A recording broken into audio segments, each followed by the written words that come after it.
जय हिंद साथियों, डॉक्टर संग्राम पाटिल इंग्लैंड से बात कर रहा हूँ। साथियों, हमारे महाराष्ट्र स्टेट से कुछ एमएलएस शिवसेना के आज गुवाहाटी में बैठे हुए हैं और उनके जो नेता है एकनाथ शिंदे, उनका ये दावा है कि हम हिंदुत्व की रक्षा के लिए जो करंट जो उनकी जो यूनियन है कांग्रेस और एनसीपी के साथ जो युति हुई है गठबंधन, उससे बाहर निकलकर बीजेपी के साथ जुड़ना चाहते हैं क्योंकि हम हिंदुत्व को बरकरार रखना चाहते हैं। तो इस सिलसिले में मैं आपसे कुछ बातें शेयर करना चाहता हूँ क्योंकि ये जो विधायक वहां पर गए हैं गुवाहाटी, इनमें एक अब्दुल सत्तार नाम के एक विधायक है जो शिवसेना से विधायक है। तो उस बहाने मैं आपको हिंदुत्व के बारे में मुझे क्या लगता है, मुझे क्या आकलन होता है, इस बात पे कुछ बातें शेयर करना चाहता हूँ। तो साथियों, ये हिंदुत्व कहाँ से आया? क्योंकि हिंदू वर्ड तो भारत का नहीं है। हम सिंधु नदी और उसकी जो 5 नदियां थी, उस प्रांत को सिंधु संस्कृति कहा जाता था और वेस्ट के जो लोग हैं उसको कोई इंडस कहता था, तो उससे इंडिया हो गया। और जो अरेबियन लोग हैं, पर्शियन लोग, वो उसको हिंदू कहते थे उस नदी को, तो उसको हिंदू संस्कृति कहा गया। और फिर जब बाद में ये वेस्ट साइड के रूलर्स हमारे यहाँ पर आ गए तो वो सब लोगों को हिंदू लोग ऐसा उन्होंने मानना शुरू किया, पुकारना शुरू किया। ब्रिटिश काल में ये काफी पक्का हो गया कि ये हिंदू है, ये मुसलमान है। तो उस वक्त जो स्वतंत्रता के आंदोलन चले, वो आंदोलन शुरू में कांग्रेस ने शुरू किए।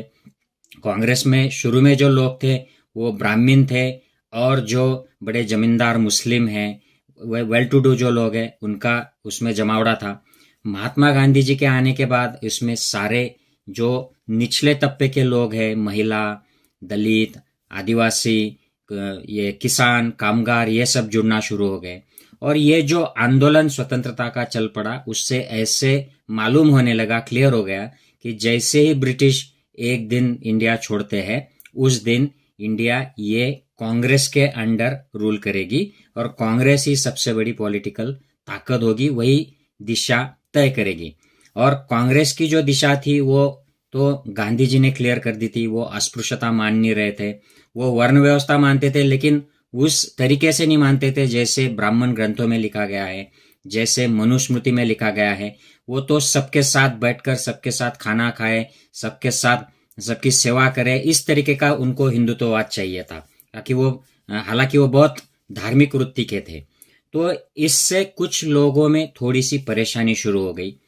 एक जो ग्रुप था वो था मुसलमान लोगों का।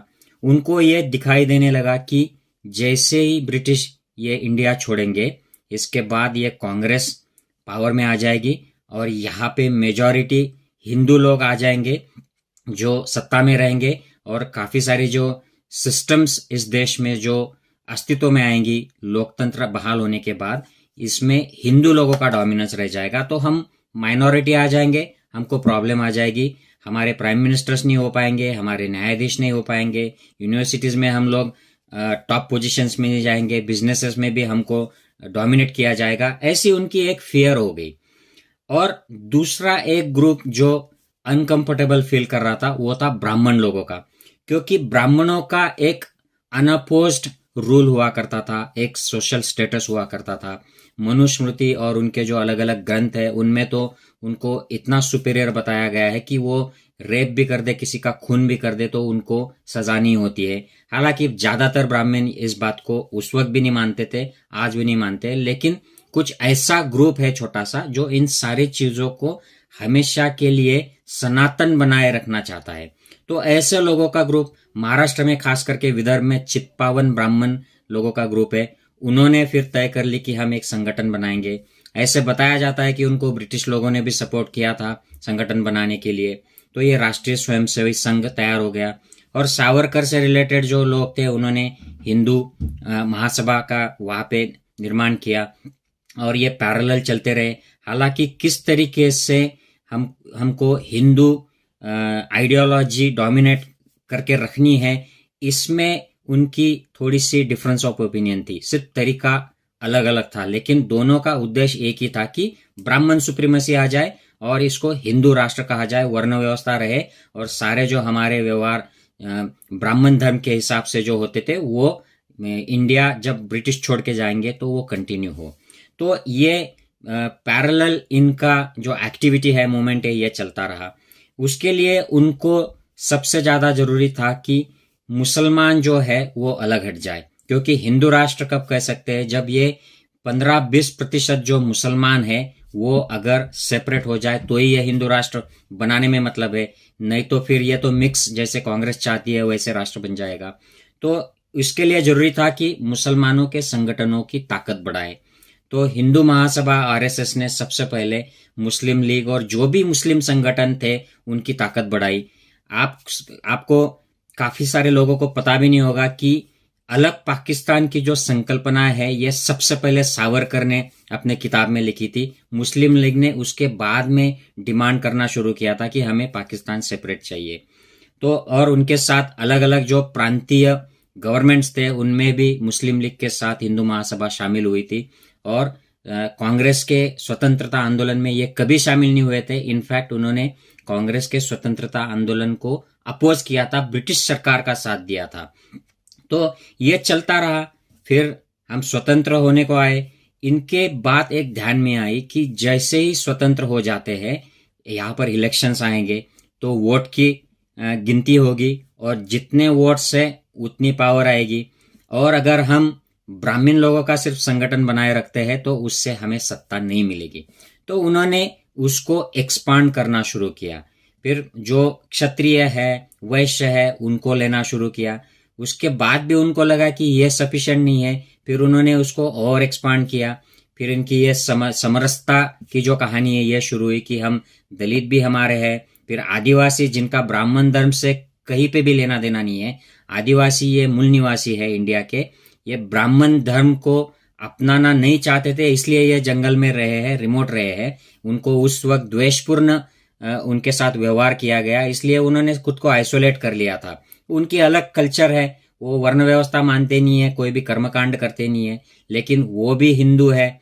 दलित, शूद्र, वो भी हिंदू है। ऐसा फिर ये दायरा एक्सपांड करने में ये ब्राह्मण संगठन शुरू हो गए और ये काफी हद तक ये सक्सेसफुल भी हो गए, क्योंकि उनकी आप सत्ता आ गई है उससे ये पता चलता है।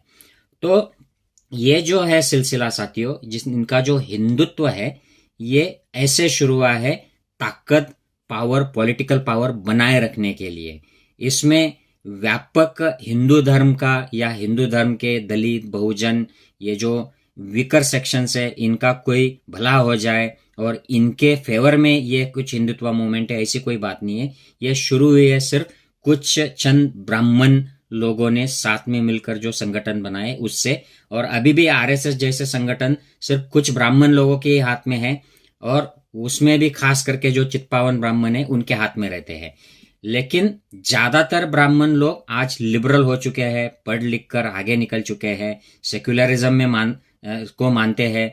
और यहाँ तक कि कांग्रेस में मेजॉरिटी जो लोग 1947 के बाद जो मिनिस्टर बने थे पहले इलेक्शन के बाद 1950s के बाद, वो ब्राह्मण थे मेजॉरिटी उसमें। पंडित नेहरू जी खुद ब्राह्मण थे, कश्मीरी ब्राह्मण।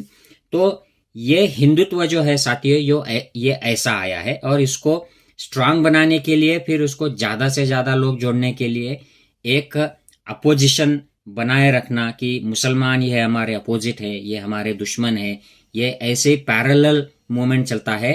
तो मुसलमानों की ताकत बढ़ाई जाती है और दूसरे एंगल से, दूसरे जरिए से मुसलमान ये दुश्मन है ये भी बताया जाता है। और ये आज भी होता है। कुछ मुस्लिम पॉलिटिकल लीडर्स को, पार्टीज को साथ में लेकर, कुछ मुल्ला मौलवी को साथ में लेकर जहर फैलाया जाता है ताकि ये दिखाया जा सके कि देखो मुस्लिम लोग कितने स्ट्रांग है, ये आगे जाकर हमारे ऊपर डोमिनेट कर देंगे, देश को इस्लाम राष्ट्र बना देंगे, और फिर उनकी ताकत भी बढ़ाई जाती है। तो ये दोनों तरफ से ये ऐसे पॉलिटिक्स चलता है। इसमें हिंदू धर्म की कोई बात नहीं होती है और जो बहुजन हिंदू होते हैं, ज्यादा से ज्यादा हिंदू, उनके हित की भी कोई बात नहीं होती है। इनफैक्ट उनका आरक्षण या उनका रिप्रेजेंटेशन, इसको अपोज करना ही पॉलिसी होती है हिंदुत्ववादियों की। अब थोड़ी सी बात करते हैं शिवसेना की।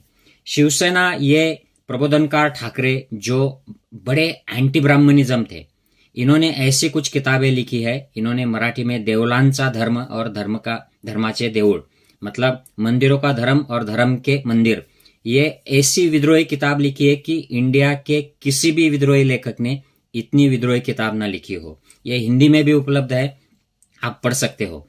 तो ये ब्राह्मणिज्म जो है इसके खिलाफ ये किताब है। और इनके जो पुत्र थे बाला साहब ठाकरे, इन्होंने मिलकर ये शिवसेना बनाई थी।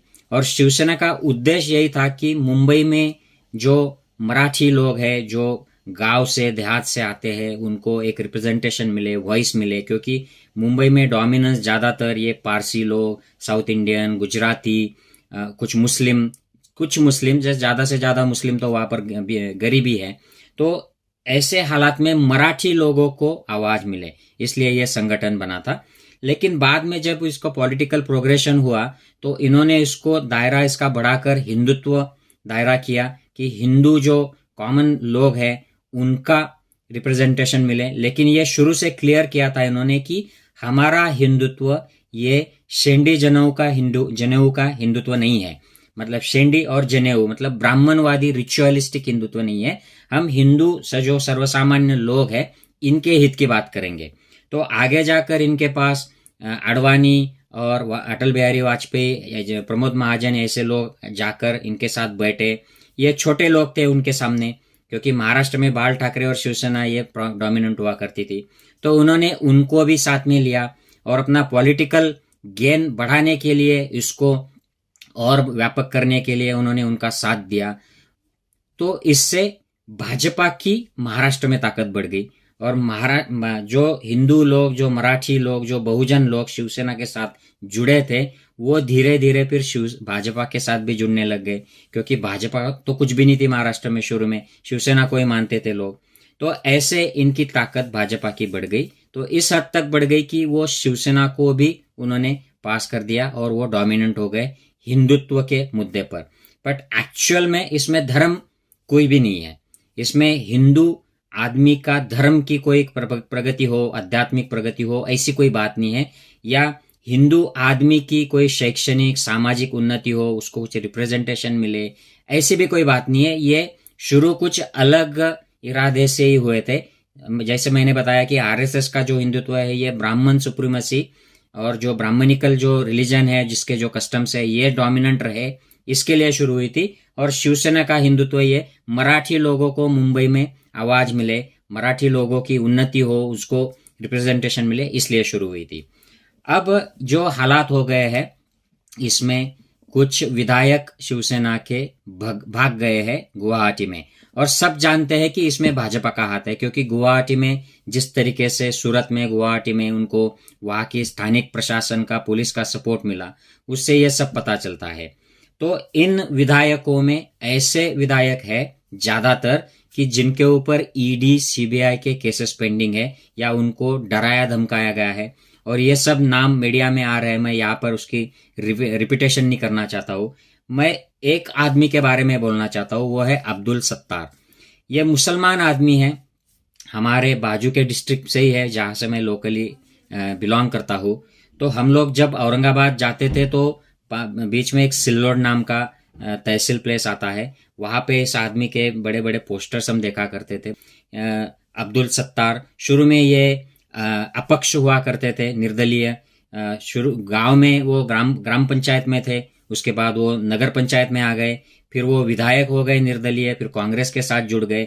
जब कांग्रेस के साथ कुछ बनी नहीं या कांग्रेस ने उनको निकाल दिया, ये वो निकल गए, मैं इतना डिटेल नहीं जानता हूँ, तो वो बीजेपी के साथ जाने के लिए रेडी हो गए। और उनके जब बीजेपी के साथ बात चल रही थी तो उनको जो उनके विधान क्षेत्र के लोग हैं, भाजपा के हिंदू जो लोग हैं, उन्होंने ना कर दी कि भाई ये अगर आ गया मुसलमान आदमी तो हम कैसे इसके साथ सहजता से काम कर पाएंगे। तो वो भाजपा उस वक्त नहीं जा पाए, तो वो शिवसेना में चले गए।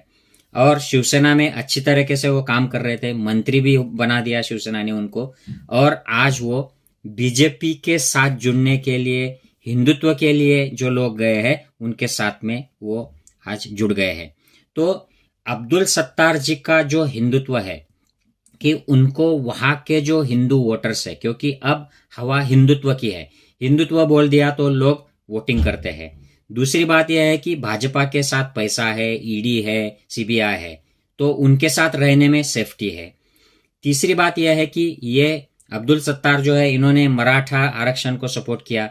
वो मुसलमान आरक्षण के लिए कोई आंदोलन नहीं करते, जहां तक मैं जानता हूं ऐसे कोई उन्होंने बड़ा आंदोलन नहीं छेड़ा है। लेकिन मराठा आंदोलन को सपोर्ट करते हैं, हिंदुत्व को सपोर्ट करते हैं। लेकिन ये जो सपोर्ट है ये सिर्फ वोट के लिए है।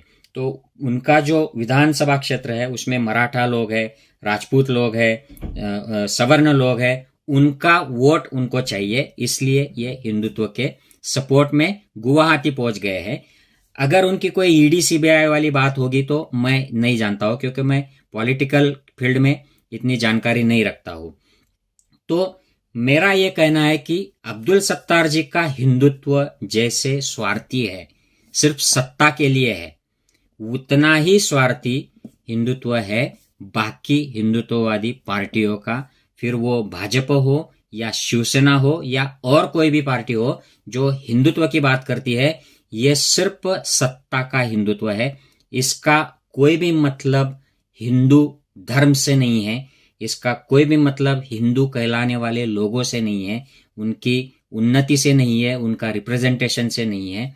इनका मतलब सिर्फ सत्ता से है। अब 3 जो मैंने पार्टीज डिस्कस की है, आरएसएस, बीजेपी, शिवसेना और अब्दुल सत्तार, सारे अब हिंदुत्व पर क्लेम कर रहे हैं। शिवसेना का क्लेम जो है ओरिजिनली ये मराठी लोगों के लिए था। इनका हिंदुत्व इनके हिसाब से, जैसे उद्धव ठाकरे जी ने भी बताया है कि हमारा शेंडी जनेऊ वाला हिंदुत्व नहीं है।